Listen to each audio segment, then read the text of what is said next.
Hello everyone, आज के lecture में हम सीखेंगे aromaticity of the compounds. Okay, इसके अंदर बेसिकली 3 टाइप के क्वेश्चन होते हैं, एरोमेटिक, एंटी एरोमेटिक और नॉन एरोमेटिक। तो आपको क्वेश्चन दिया होगा और पूछा होगा कि भाई ये इनमें से कौन सा क्या है। ठीक है, तो टॉपिक काफ़ी इंपॉर्टेंट है बेसिकली आपके बोर्ड एग्ज़ाम्स के लिए या फिर कम्पिटिटिव एग्ज़ाम के लिए बहुत ज़्यादा पूछा जाता है और काफ़ी सिंपल टॉपिक है वैसे देखा जाए तो आज मैं इसे सिंप्लीफाई करने की कोशिश करूँगी आपके लिए, इसे सबसे सिंपल तरीके से आपको बताऊँ और कम टाइम में मगर सारे इम्पॉर्टेंट एग्जांपल्स के साथ हम इसे समझें। तो फिर स्टार्ट करते हैं। ओके, तो पहला टाइप का कंपाउंड है एरोमेटिक। देखिए बेसिकली मैं क्या कर रही हूँ, इनको साइड बाय साइड एनालाइज कर रही हूँ, तो मैंने तीनों इकट्ठे लिखे हुए हैं। ठीक है, अच्छा स्टार्ट करने से पहले आपने क्या करना है, अपनी कॉपी पेन इकट्ठा कर लेना है। ठीक है, और अच्छे अच्छे नोट्स बनाने हैं। मैं बहुत कॉम्पैक्ट फॉर्म में लिखवाती हूँ, बहुत सिर्फ काम की बात, नो बकवास टाइप। तो आपने भी एग्जैक्टली जो है वैसे ही फॉलो करना है और अच्छे से उसके नोट्स बना लेने हैं। ठीक है, चलिए जी। नाउ सबसे पहला कंपाउंड है एरोमेटिक कंपाउंड। मैं आपको कुछ स्टेप्स बता रही हूँ कि आप कैसे चेक करेंगे कंपाउंड एरोमेटिक है या नहीं है। ठीक है, स्टेप्स जो मैं आपको बता रही हूँ आपने एग्जैक्टली वही फॉलो करना है, ये नहीं कि आप पहले थर्ड चेक करने लग गए हैं। ठीक है, देखिए एरोमेटिक कंपाउंड चेक करने के लिए आपको सबसे पहले चेक करना है कि कंपाउंड जो है साइक्लिक होना चाहिए, मतलब रिंग फॉर्म में होना चाहिए, चेन नहीं हो सकता। It should be closed ring. कितने कार्बन की है that doesn't matter, but it should B ring, cyclic structure होनी चाहिए। ठीक है, दूसरी बात जो आपने ध्यान रखनी है, या इसी के अंदर मैं लिख दूं कि साइक्लिक होना चाहिए और प्लेनर होना चाहिए। अभी प्लेनर का मतलब क्या होता है, थोड़ा ध्यान से समझना। ये प्लेनर वाली जो प्रॉपर्टी है वो थोड़ी सी टेढ़ी है, लाइक थोड़ा सा इसमें आपको दिक्कत हो सकती है। देखिए प्लेनर कब बोलेंगे आप अपने मॉलिक्यूल को, देखिए क्योंकि हम ऑर्गेनिक पढ़ रहे हैं तो कार्बन तो होगा ही होगा। ठीक है, तो प्लेनर होने के लिए आपकी कार्बन जो है वो sp2 हाइब्रिडाइज होनी चाहिए, मतलब कार्बन की हाइब्रिडाइजेशन sp2 होनी चाहिए। अब मैंने एक पीछे लेक्चर में बताया था कि कैसे पता चलता है, बट मैं आपको यहाँ पे भी शॉर्टकट में बता देती हूँ जिनको नहीं पता। देखिए जब भी आपकी कार्बन एक पाई बॉन्ड बनाएगी, विच मीन्स कि 3 सिग्मा बनाएगी, क्योंकि टोटल तो 4 ही बनाने हैं उसमें बॉन्ड।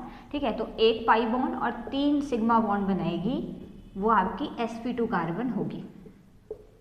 याद रहेगा, वेरी सिंपल। तो कार्बन आपकी sp2 होनी चाहिए, या इसके अलावा कार्बोकटायन और कार्बन आयन भी चलेगा। ठीक है, कोई भी कार्बन sp3 नहीं हो सकती, sp नहीं हो सकती। ठीक है, तो कार्बन या तो sp2 होनी चाहिए, सारी कार्बन की बात हो रही है, ऑल कार्बन, या फिर कार्बोकटायन और कार्बन आयन भी चलेगा। ओके, नो ये प्लेनैरिटी की पहचान है। दूसरा आपके पास क्या हो गया, पहली चीज हमने सीखी साइक्लिक होना चाहिए, यानी कि रिंग आप कह सकते हैं, रिंग फॉर्म में होना चाहिए, और वहां पे प्लेनर होना चाहिए। यार प्लेनर को चेक करने का मैंने आपको ट्रिक बता दिया। ओके, नाउ दूसरा आपके पास है कि उसमें कॉन्जुगेटेड सिस्टम होना चाहिए या कंप्लीट डीलोकेलाइजेशन होनी चाहिए, complete delocalisation of pi electron. अब ये कैसे पता चलता है, आप इसे ऐसे भी समझ सकते हैं कि आपके पास कॉन्जुगेटेड सिस्टम होना चाहिए। अगर सिस्टम कॉन्जुगेटेड है तो वहाँ कंप्लीट डिलोकलाइजेशन हो रही होगी, कंसीडरिंग कि पहले वाले पॉइंट भी क्लियर हो रहे हैं। अब कॉन्जुगेटेड सिस्टम क्या बला है, इसके ऊपर भी मैंने वीडियो बनाया है, मैं आपको शॉर्टकट में यहाँ बता रही हूँ। देखिए कॉन्जुगेटेड सिस्टम मेजरली 4 प्रकार के होते हैं, 4 टाइप के होते हैं, और हो सकते हैं पर 4 भैया सबसे इंपॉर्टेंट है। आप इसे साइड में नोट्स बना लेना साथ साथ, तो उसको साइड में कहीं लिखते रहना, यहाँ नहीं लिखना, यहाँ तो हम अपना ये वाला लिखेंगे बात, बट आप साइड में इसको कहीं लिख लेना। देखिए या तो आपके पाई ऑल्टरनेट में पाई हो, पाई ऑल्टरनेट पाई मतलब, पाई ऑल्टरनेट पाई का मतलब है कि आपने ये पाई बॉन्ड बनाया, ठीक है, और इसका ऑल्टरनेट मतलब एक छोड़ के फिर पाई बना दिया, तो ये ऑल्टरनेट हो गया। ऑल्टरनेट में आप ऐसे भी कह सकते हैं कि पाई है, फिर बीच में सिग्मा है और फिर पाई है, pi pi pi sigma pi, it is pi alternate pi बोलते हैं इसको। ठीक है, या फिर आपका पाई ऑल्टरनेट प्लस चार्ज होना चाहिए, पाई अल्टरनेट पॉजिटिव चार्ज। क्या मतलब है इसका, आपने कहीं पे पाई बॉन्ड बनाया और उसके ऑल्टरनेट में आपने पॉजिटिव चार्ज लगा दिया। आप नोटिस करेंगे कि बीच में पाई और पॉजिटिव, ध्यान से देखना, पाई और पॉजिटिव के बीच में एक गैप आ रहा है, वो गैप किसका है, सिग्मा का गैप है। तो pi alternate positive, which means alternate मतलब क्या है कि बीच में सिग्मा आना है, ये मतलब है ऑल्टरनेट का।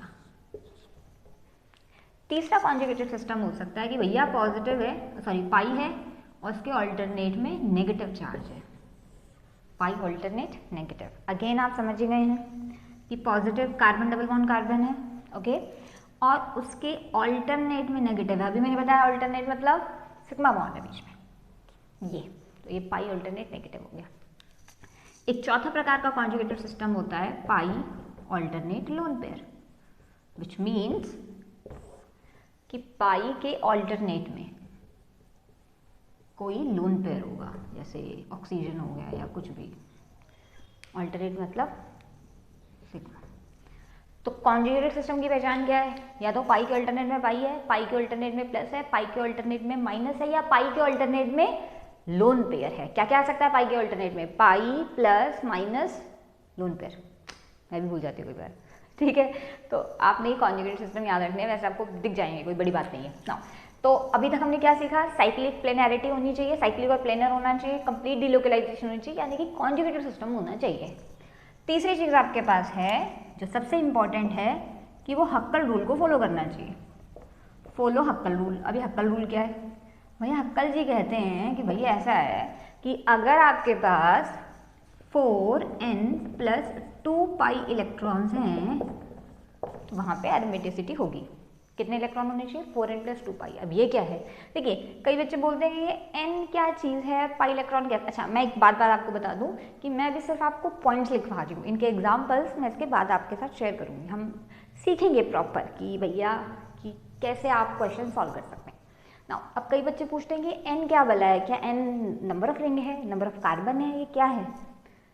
n कुछ भी हो सकता है, but it should be whole number, even 0 भी हो सकता है, ठीक है। तो n 0 1 2 3 कुछ भी हो सकता है, आप अपने हिसाब से एडजस्ट कर सकते हैं। मैं आपको बताती हूँ कैसे। देखिए n जो है 0 1 2 3 कुछ भी हो सकता है, होल नंबर होना चाहिए, ठीक है। जैसे मान लीजिए आपने लिखा कि भैया n जो है 1 है, n 0 है, तो अगर आप n 0 ले लें तो यहाँ पे कितना आएगा? 4 0 0 हो जाएगा और यहाँ 2 बचेगा, यानी कि आपके पास आएंगे 2 पाई इलेक्ट्रॉन, ओके। अगर n की वैल्यू हुई 1 तो वहाँ पे 4 इंटू 1, 4 1 जा 4 प्लस 2 6 पाई इलेक्ट्रॉन आएंगे। अगर n की वैल्यू हुई 2 तो भाई 4 दूनी 8 और 2 10 पाई इलेक्ट्रॉन आएंगे। बाकी का मैथ आप कर सकते हैं खुद ही, गणित आगे लगा लेना। मतलब जिसके पास 2 6 10 पाई इलेक्ट्रॉन है वो कॉन्जुगेट सिस्टम होगा, ठीक है ना। ये हुई एरोमेटिक करैक्टर को पहचानने की तरकीब ना। ये सीक्वेंस आपने नहीं ऐसे ही रखना है, सीक्वेंस को नहीं हिलाना है कि आप सोचे कि चलो जी पहले ही हक्कल रूल निकाल लेते हैं, ये तो छोटा रहेगा। नहीं, cyclic planarity delocalisation and then Huckel rule. अगर आपने स्टेप वाइज नहीं किया ना चेक, फिर गड़बड़ हो जाएगी, ठीक है ना। अब बाकी के 2 बचे, तो अगर आपको ये समझ आ गया तो ये 2 तो सेम है, मतलब ईजी है, सिंपल है, सेम नहीं सिंपल है। कैसे? एरोमेटिक होने के लिए कंपाउंड साइक्लिक होना चाहिए, प्लेनर होना चाहिए, सेम एज अबव, मतलब सेम एज साइड वाला, ठीक है। सेम बात हो रही है तो मैं ऐसे लिख देती हूँ कि भैया सेम फॉलो हो रहा है। कंप्लीट डीलोकलाइजेशन होनी चाहिए, दोनों पॉइंट पहले के सेम है, कुछ भी अलग नहीं है, ये भी सेम है। लो जी, ऐसे समंदर बना दिया हमने। तीसरा पॉइंट अलग है, क्या? देखो तीसरे पॉइंट में याद कीजिए हक्कल क्या कहता था कि भैया उसमें 4n प्लस 2 पाई इलेक्ट्रॉन होने चाहिए। कैसे निकालते हैं वो सीखेंगे अभी। यहाँ थोड़ी कहानी अलग है। एंटी एरोमेटिक होने के लिए आपके पास 4n पाई इलेक्ट्रॉन्स होने चाहिए, ठीक है। जहाँ पे n की वैल्यू होल नंबर होगी बट 0 नहीं हो सकती, 1 2 3 4 5 6 हो सकती है। जैसे वेयर n इज 1 2 3 4 1 2 3 4, उसके 0 नहीं हो सकती। भैया 0 हो गया तो पाई इलेक्ट्रॉन 0 हो जाएगा, कहाँ का एरोमेटिक कहाँ का क्या, फिर तो कहानी खत्म। तो 0 नहीं करना है यहाँ पे n, ठीक है ना। अब एग्जाम्पल समझते हैं। मान लीजिए कि n की वैल्यू आपने 1 रख दी, जो सबसे छोटा वैल्यू है यहाँ पर। तो अगर आप n का वैल्यू 1 रखेंगे तो 4 1 जा 4, यानी कि 4 पाई इलेक्ट्रॉन्स आ जाएंगे।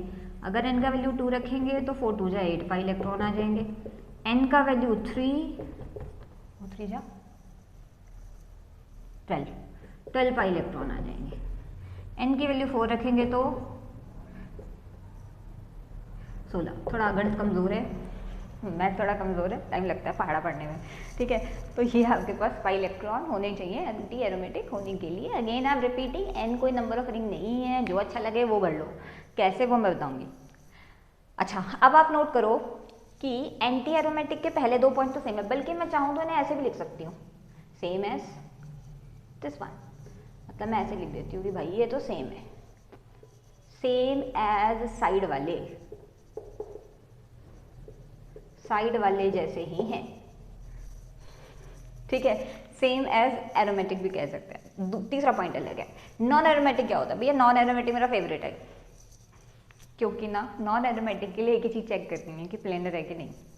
तो नॉन एरोमेटिक होने के लिए बस आप एक ही कहानी पढ़िए, क्या कि वो नॉन प्लेनर होना चाहिए। अब नॉन प्लेनर कैसे चेक करेंगे? तो ऑब्वियस सी बात है, अगर कोई कार्बन sp3 है तो वो ऑटोमेटिकली नॉन प्लेनर हो जाएगा, क्योंकि वो 3D शेप होती है, टेट्राहेड्रल होता है। तो नॉन प्लेनर होने के लिए कार्बन वहाँ पे sp3 होगा, sp3 हाइब्रिडाइज होगा। बहुत ही अच्छी पहचान है, ठीक है ना। तो ये 3 मैंने आपको बता दिए, आई होप आपने इन्हें देख भी लिया होगा। अब इनके एग्जाम्पल्स पढ़ते हैं। अच्छा, इससे पहले एक और बात, अगर आप इनकी स्टेबिलिटी की बात करें, देखिए एरोमेटिसिटी का मेन काम होता है मॉलिक्यूल की स्टेबिलिटी बताना। एरोमेटिसिटी का जो मेन आप कह लीजिए पॉइंट है वो है stabilisation of stability of the molecule. पर अगर आप इन तीनों टाइप के मॉलिक्यूल को कंपेयर करें कि सबसे ज़्यादा स्टेबल कौन होगा, तो ऑब्वियसली बात है एरोमेटिक वाला मोस्ट स्टेबल होगा, most stable. In fact anti aromatic will be the least stable, और नॉन एरोमेटिक बीच में आया।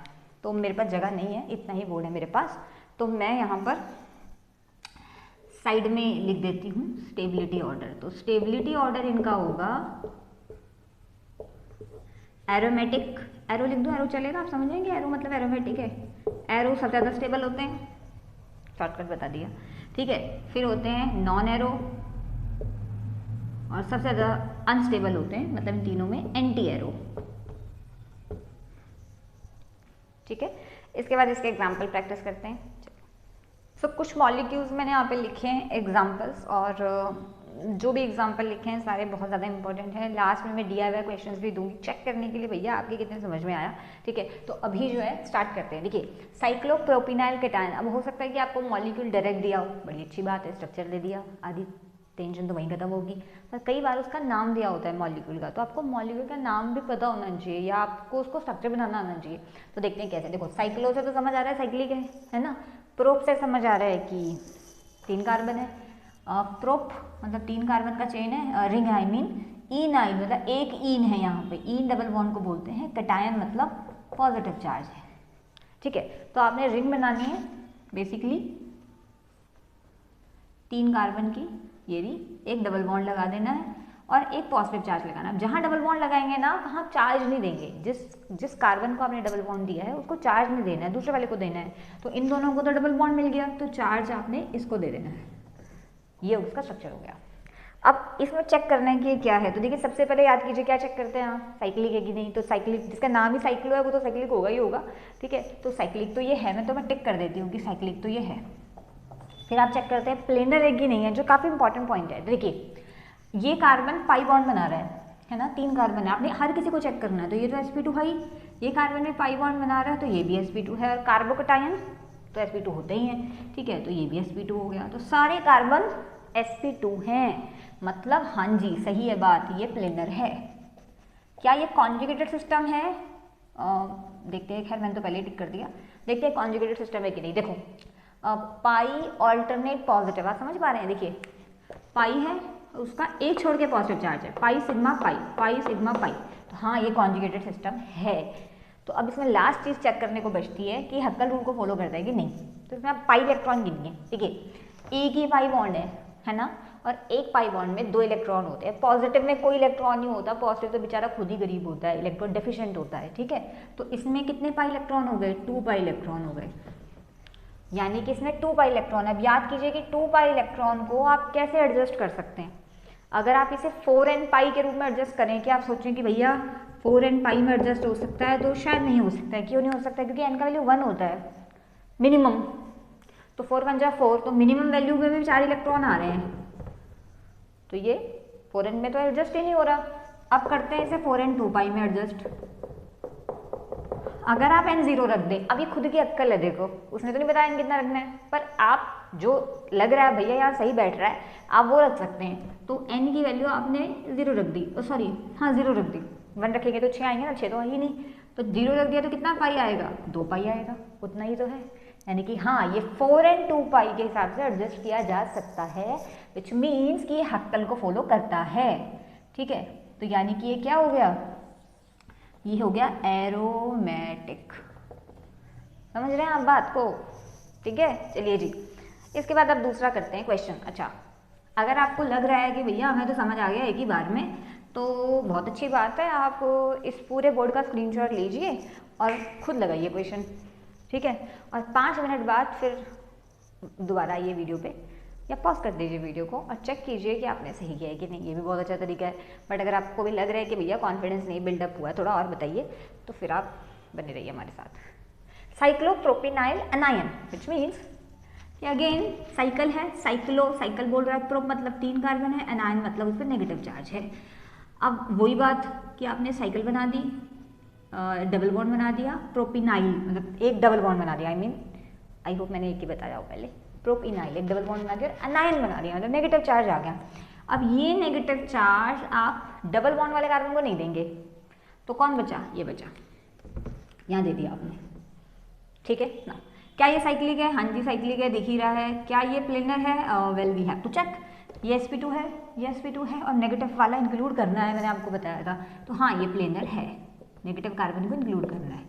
कॉन्जुगेटेड है, पाई ऑल्टरनेट नेगेटिव है, हाँ जी है, तो कॉन्जुगेशन भी हो रही है, यानी कि ये भी माना जाएगा। पाई इलेक्ट्रॉन्स कितने हैं, अब यहाँ पे मैं आपको एक पते की बात बताना चाहता हूँ। देखिए जब आपने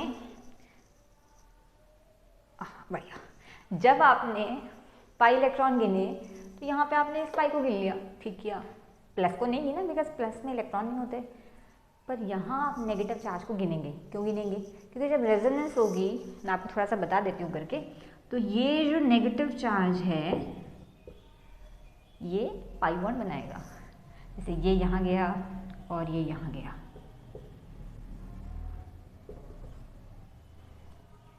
ये वाला नेगेटिव ने पाई बॉन्ड बना दिया, तो यानी कि पाई इलेक्ट्रॉन बनाएगा, पाई इलेक्ट्रॉन में काउंट होगा।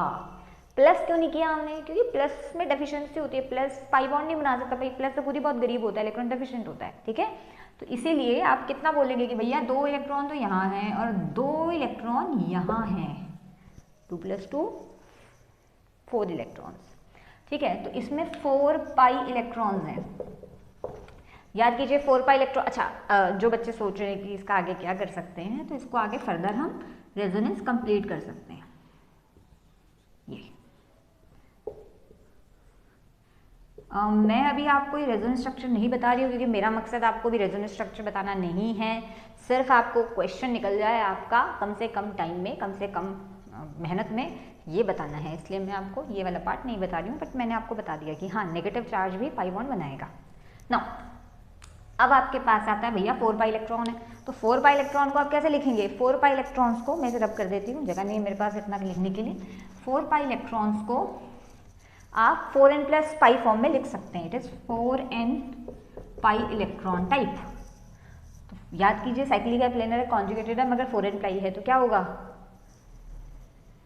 एंटी एरोमेटिक, तो ये एंटी एरोमेटिक हो जाएगा। सही है, चलिए आगे चलते हैं अपने साइक्लोपेंटाडाइनाइल कैटायन में। अगेन साइक्लो मतलब साइकिल है, पेंट मतलब 5 कार्बन है, डाइइन मतलब 2 डबल बॉन्ड हैं, और कैटायन मतलब प्लस चार्ज है। हमने इसको डिकोड कर दिया, तो साइकिल बनानी है आपने 5 कार्बन की रिंग बनानी है, ये बना दी रिंग। डाइइन 2 डबल बॉन्ड लगाने हैं, 2 डबल बॉन्ड कभी भी ऐसे नहीं लगाना है कि अगल बगल में लगा दिए, एडजेसेंट पोजीशंस पे नहीं लगाना है, ऑल्टरनेट पे लगाना है, तो एक छोड़ के एक डबल बॉन्ड लगाया, फिर एक छोड़ के एक लगा दिया। कैटायन मतलब पॉजिटिव चार्ज है, जहाँ कार्बन को डबल बॉन्ड मिला है उसको चार्ज नहीं मिलेगा, तो कैटायन आप यहाँ बना दीजिए। पहली बात, साइक्लिक है, हाँ जी साइक्लिक है, प्लेनर है, दिख ही रहा है भैया प्लेनर है, और नहीं रुकिए देख लीजिए, ये कार्बन sp2, ये sp2, ठीक है, ये sp2, ये sp2, 5 कार्बन है ना, 4 तो sp2 है, और पॉजिटिव भी लेते हैं आप, sp2 होता है वो भी, ठीक है जी। तो कितने हुए टोटल, सभी sp2 हैं, यानी कि सभी जो है प्लेनैरिटी फॉलो कर रहे हैं, प्लेनर है ये मॉलिक्यूल, तो साइक्लिक है, प्लेनर है। अगली चीज़ क्या देखनी है आपने, क्या था, अरे पीछे पेज पलटा लो भाई, साइक्लिक है, प्लेनर है, कॉन्जुगेटेड सिस्टम है कि नहीं, हाँ कॉन्जुगेटेड है, पाई ऑल्टरनेट पाई है और फिर पाई ऑल्टरनेट पॉजिटिव है। दो टाइप के सिस्टम आ रहे हैं उसमें, वैसे दो टाइप का आ रहा है बट दैट्स फाइन, ठीक है। कॉन्जुगेशन है ओवरऑल, पाई ऑल्टरनेट पाई, पाई ऑल्टरनेट पॉजिटिव, अच्छी खासी बढ़िया कॉन्जुगेशन है, तो कॉन्जुगेटेड सिस्टम भी है। आगे आपके पास क्या है, पाई इलेक्ट्रॉन्स, कितने भाई, ऐसा है 2 और 2 4, 4 तो पाई इलेक्ट्रॉन मुझे सीधे सीधे दिख ही रहे हैं। देखिए रेड पेन चल रहा है कि नहीं चल रहा है, नहीं चल रहा है, छोड़िए, ठीक है चलिए।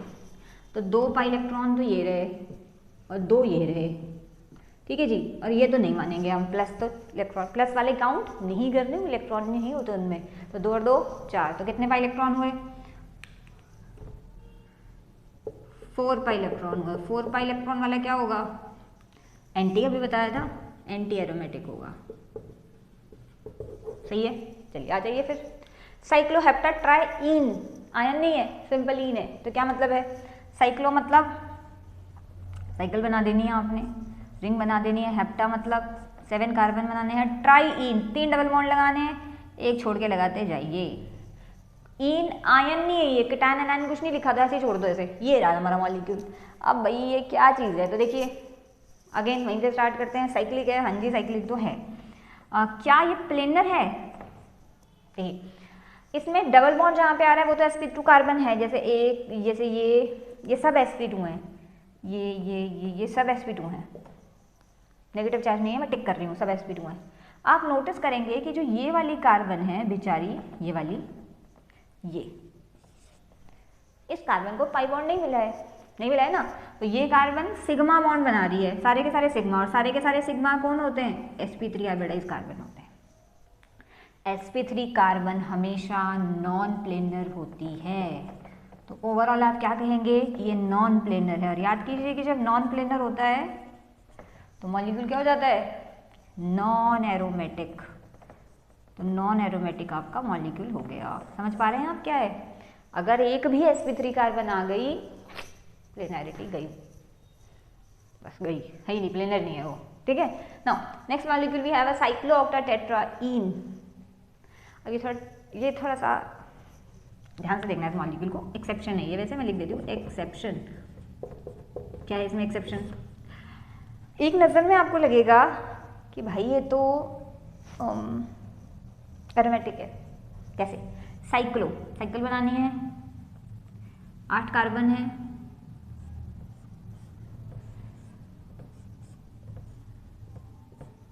अल्टरनेट पे 4 डबल बॉन्ड है ना, साइक्लिक है, यस, प्लेनर है, हाँ प्लेनर भी है क्योंकि सारे कार्बन sp2 हाइब्रिडाइज हैं, तो साइक्लिक है, प्लेनर भी है। कितने पाई इलेक्ट्रॉन हैं, गिन लीजिए, 4 दूनी 8 होते हैं, 8 पाई इलेक्ट्रॉन होते हैं। तो आपको लगेगा ये नहीं, आपको लगेगा 8 इलेक्ट्रॉन किस लिखा था हमने, एंटी एरोमेटिक, आपका एंटी एरोमेटिक लगेगा ना ये, 4n पाई इलेक्ट्रॉन है, इनका वैल्यू 2 ले लीजिए, 4 2 जा 8 पाई इलेक्ट्रॉन है, ठीक है ना, तो आपको लगेगा ये तो एंटी एरोमेटिक है।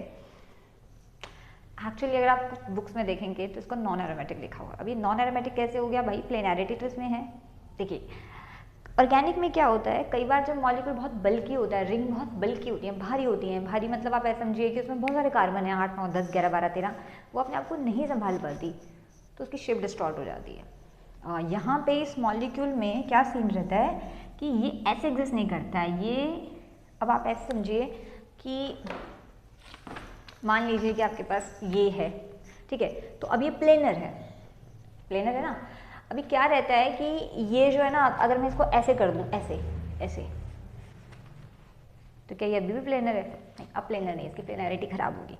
और ये टब बन गया, टब होता है ना, टब बन गया ये, तो टब प्लेनर नहीं होता है ना, तो ये नॉन प्लेनर हो गया। अब इसी के साथ भी यही समस्या आ रही है, ये नॉन प्लेनर हो गया। क्यों हो गया, क्योंकि टब फॉर्म में एग्जिस्ट करता है, ये रहा आपका टब, ये रहा 1 2 3 4, मतलब ऑल्टरनेट पे बनाने ना अपने पाई बॉन्ड,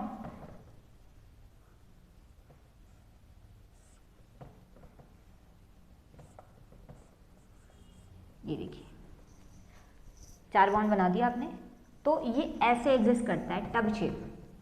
टब शेप होने की वजह से ये प्लेनर नहीं है, इनफैक्ट ये क्या है, नॉन प्लेनर। और नॉन प्लेनर हो गया तो फिर तो कहानी ही खत्म, सारे नॉन प्लेनर क्या होंगे, नॉन एरोमेटिक होंगे। तो ये हो गया नॉन एरोमेटिक। तो इसको थोड़ा ध्यान रखना है, थोड़ा ट्रिकी है। अगेन मैं आपको समझा रही हूँ कि वैसे आपको लगेगा कि ये प्लेनर है, बट द थिंग इज कि ये ऐसे एग्जिस्ट नहीं करता है, मोस्टली ये ऐसे एग्जिस्ट करता है टब फॉर्म में। टब फॉर्म में एग्जिस्ट करने की वजह से इसकी प्लेनैरिटी डिस्ट्रॉय हो जाती है, ये बन जाता है नॉन प्लेनर, और नॉन प्लेनर है तो नॉन एरोमेटिक। तो ये थोड़ा सा दिखता कुछ और है कुछ और टाइप का मॉलिक्यूल है। ठीक है, चलिए जी, अगला मॉलिक्यूल है मेरे पास पिरिडीन। देखिए पिरिडीन का क्या सीन रहता है, पिरिडीन क्या बला है, पहली बात तो ये समझिए, पिरिडीन कुछ नहीं होती, पिरिडीन में आपके पास बेंजीन ही जैसी होगी, जैसे आपने बेंजीन बना दिया ना, बेंजीन है ये। ठीक है, आप ऐसे समझिए बेंजीन। बात ये रहती है कि आपके पास बेंजीन में तो 6 कार्बन है, पिरिडीन में 5 है, छठे पे क्या लगा है, छठे पे लगी है नाइट्रोजन, ये पिरिडीन, समझ गए ना। बेंजीन ही जैसी है शक्ल की, बस एक कार्बन को हटा के नाइट्रोजन लगा देनी है आपने। नाउ अब पिरिडीन में अगर आपको याद हो, वैसे अगर आपको पता हो, नाइट्रोजन जब 3 बॉन्ड बनाता है तो उस पर एक लोन पेयर होता है, क्योंकि नाइट्रोजन के पास टोटल 5 वैलेंस इलेक्ट्रॉन होते हैं। 3 काम पे लगा दिए, 2 और 1 3 काम पे लगा दिए, मतलब बॉन्ड बनाने में लगा दिए, तो अब बचा एक लोन पेयर। ठीक है ना, अभी ना साइक्लिक है, हाँ अच्छा, ये एक हेट्रोसाइक्लिक मॉलिक्यूल की कैटेगरी का मॉलिक्यूल है। हेट्रोसाइक्लिक मतलब हेट्रोसाइक्लिक मॉलिक्यूल ऑर्गेनिक के वो मॉलिक्यूल होते हैं जिनमें कार्बन और हाइड्रोजन के अलावा कोई विदेशी एलिमेंट होता है, आई मीन हेट्रो एटम होता है, जैसे oxygen, nitrogen, sulphur, phosphorus, chlorine, fluorine, bromine, iodine type, मतलब कार्बन हाइड्रोजन के अलावा कोई एटम अगर आपके मॉलिक्यूल में आ गया, that will be hetero molecule, heterocyclic molecule हो जाएगा। ठीक है जी, तो नाइट्रोजन तो विदेशी है, मतलब कार्बन हाइड्रोजन के अलावा है, तो इसलिए इसको हेट्रोसाइक्लिक मॉलिक्यूल की कैटेगरी में रखा है। नाउ अब इस मॉलिक्यूल में साइक्लिक है, दिख ही रहा है आपको, प्लेनर है, हाँ प्लेनर है, सब sp2 कार्बन है, प्लेनर भी है। कितने पाई इलेक्ट्रॉन हैं, तो ध्यान से देखना, 3 तो पाई बॉन्ड है, तो 3 दूनी तो 6 हो गया। आपको लगा भैया लोन पेयर भी है, 3 दूनी 6 और 2 8 पाई इलेक्ट्रॉन हो गए, नहीं, इसका lone pair not participate in resonance है, पार्टिसिपेट की स्पेलिंग मैंने शायद सही लिखी हो, not participate in resonance, resonance में पार्टिसिपेट नहीं करता। क्यों नहीं करता, क्योंकि इसका लोन पेयर बेसिकली ये जो नाइट्रोजन है वो यहाँ पे sp2 कार्बन है, यानी कि sp2 है, नॉट कार्बन सॉरी, sp2 है। sp2 होने की वजह से ये प्लेनर है, तो नाइट्रोजन का लोन पेयर प्लेन पे है, जिसकी रेजोनेंस शो करने के लिए up and below the plane होना चाहिए इलेक्ट्रॉन क्लाउड। आप ऐसे समझिए कि नाइट्रोजन sp2 है, ठीक है, प्लेनर है, नाइट्रोजन का लोन पेयर प्लेन में है, रेजोनेंस शो करने के लिए उसको पाई बॉन्ड बनाना पड़ेगा, और पाई बॉन्ड कभी प्लेन में नहीं बनेगा ना, ऊपर और नीचे बनेगा, तो इसीलिए इसका लोन पेयर पार्टिसिपेट नहीं करता है रेजोनेंस में, आराम से प्लेन में बैठा रहता है, तो इसको काउंट नहीं करना। तो 2 2 4 2 3 6, यानी कि 6 पाई इलेक्ट्रॉन है। और याद कीजिए 6 पाई में क्या बनता है, एन का वैल्यू अगर मैं रख दूँ 1 तो 4 1 4 प्लस 2 6, यानी कि ये क्या हो गया, एरोमेटिक हो गया, क्योंकि 6 पाई आ गया। ठीक है ना, लास्ट है मेरे पास फ्यूरान। फ्यूरान आपके पास होगा, ये फ्यूरान होती है, ठीक है ना, साइक्लिक है, प्लेनर है, समझ आ रहा है आपको, सब कुछ है, साइक्लिक है, प्लेनर है। अब ध्यान से समझना, यहाँ पे कितने पाई इलेक्ट्रॉन है, तो देखिए 2 और 2 4 4 तो आपको दिख ही रहे हैं, तो क्या आप लोन पेयर को काउंट करें कि नहीं करें। तो देखिए इसका लोन पेयर, ऑक्सीजन का लोन पेयर रेजोनेंस में पार्टिसिपेट करता है, क्यों करता है, क्योंकि ये sp2 नहीं है, ये sp3 है, याद रखना, और sp3 मतलब प्लेन पे तो वैसे भी नहीं है, तो आराम से जो है रेजोनेंस में पार्टिसिपेट कर सकता है, ये पार्टिसिपेट इन रेजोनेंस है।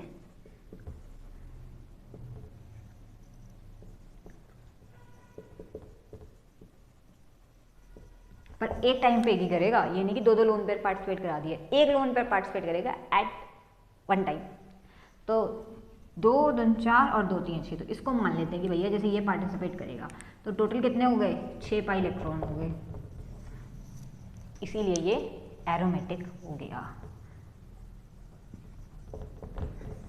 आई होप आपको समझ आ गया होगा। कोई डाउट होगा तो कमेंट सेक्शन में बता सकते हैं। और आपके लिए DIY क्वेश्चन लेके जा रही हूँ। 4 क्वेश्चन है। साइक्लोपेंटाडाइनाइल नाम आपको दिया हुआ है, स्ट्रक्चर आपने खुद बनाना है, मैंने वीडियो में बहुत अच्छे से समझाया है, आई होप आप बना लेंगे।